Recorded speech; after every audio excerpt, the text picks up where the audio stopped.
I had so many incredible experiences in my travels in India. It's very hard to explain them, and there's so many. But I'll just take out a few very special stories. One of them happened to me when I went to Bodhgaya. I just explained before a story about Bodhgaya. And I had been in Varanasi on this pilgrimage tour and went outside of Varanasi. I forgot the name. There's a small town where Buddha used to preach before he reached enlightenment.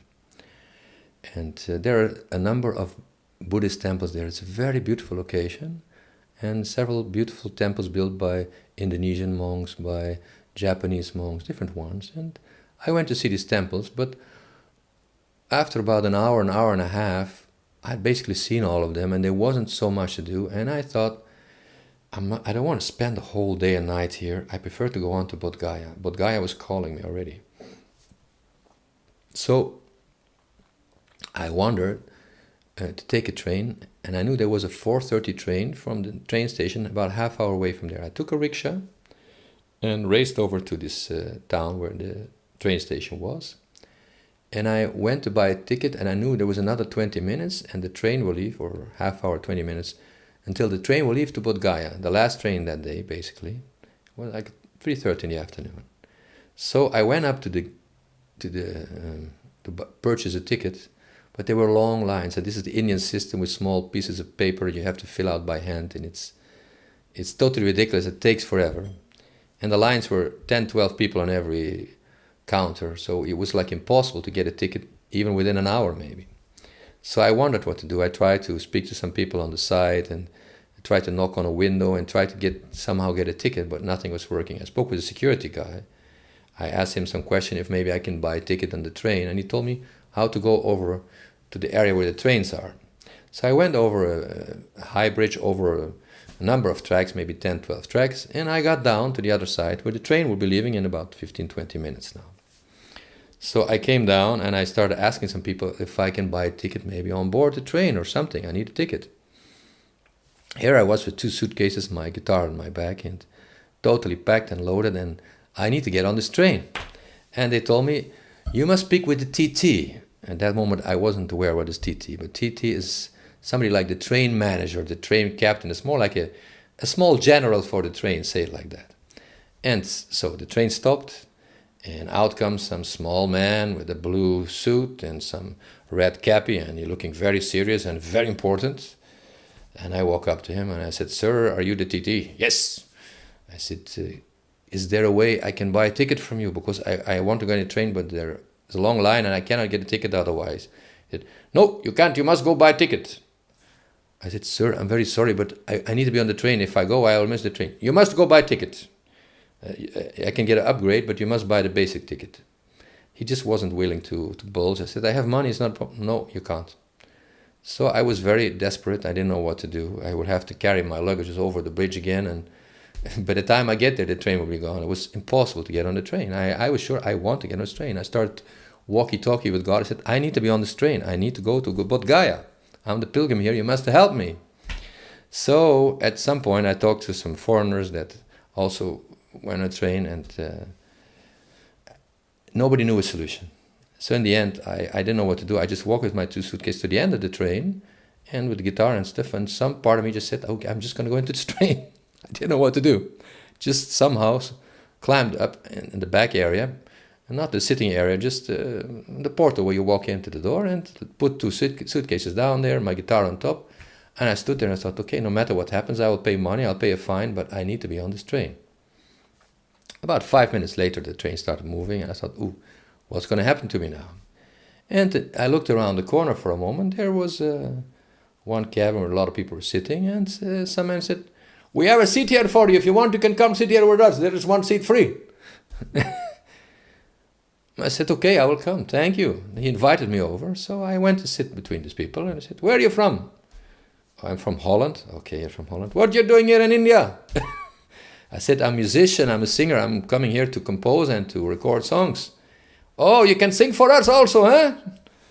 I said, "Okay, maybe I can sing a song if you want. I'll go." "Go, yes, we want, go."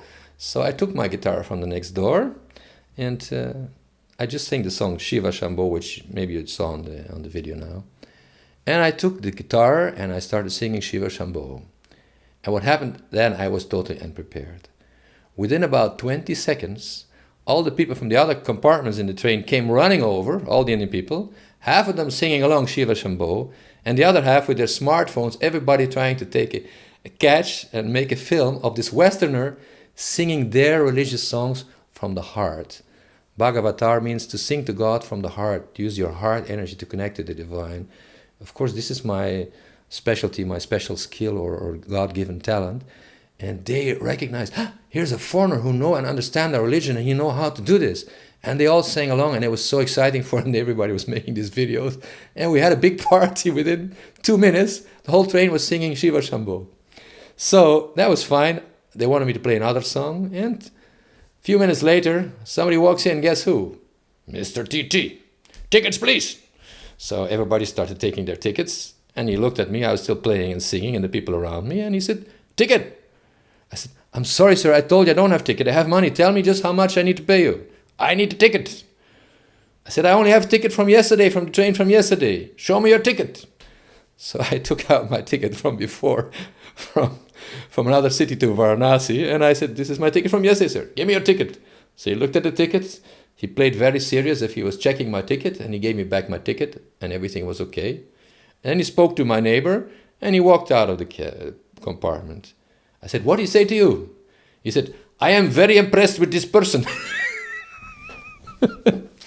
So the Indian people, they have such reverence for religion, for Hinduism, for spirituality.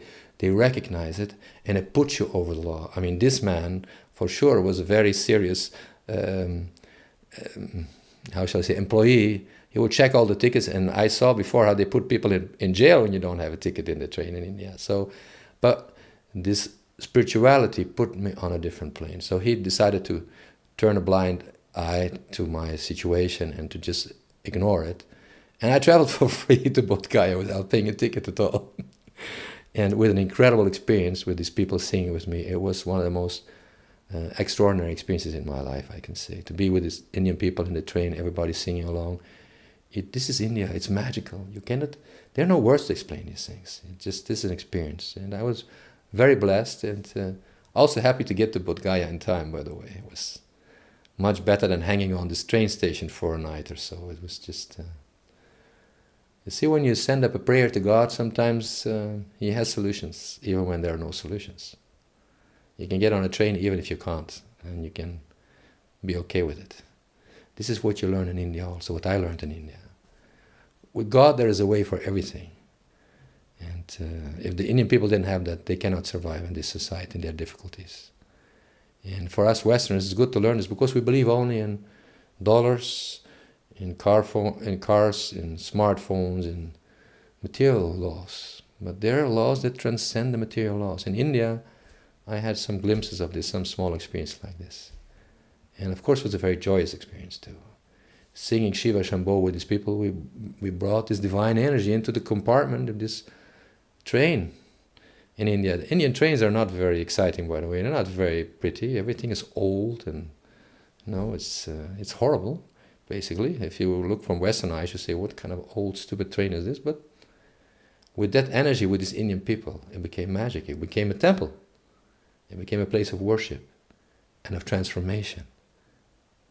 And I got to be there for free on the train and got to Bodhgaya as I wanted. God fulfilled my wish in a simple way. So singing to God gets your ticket paid. One of the lessons from this story.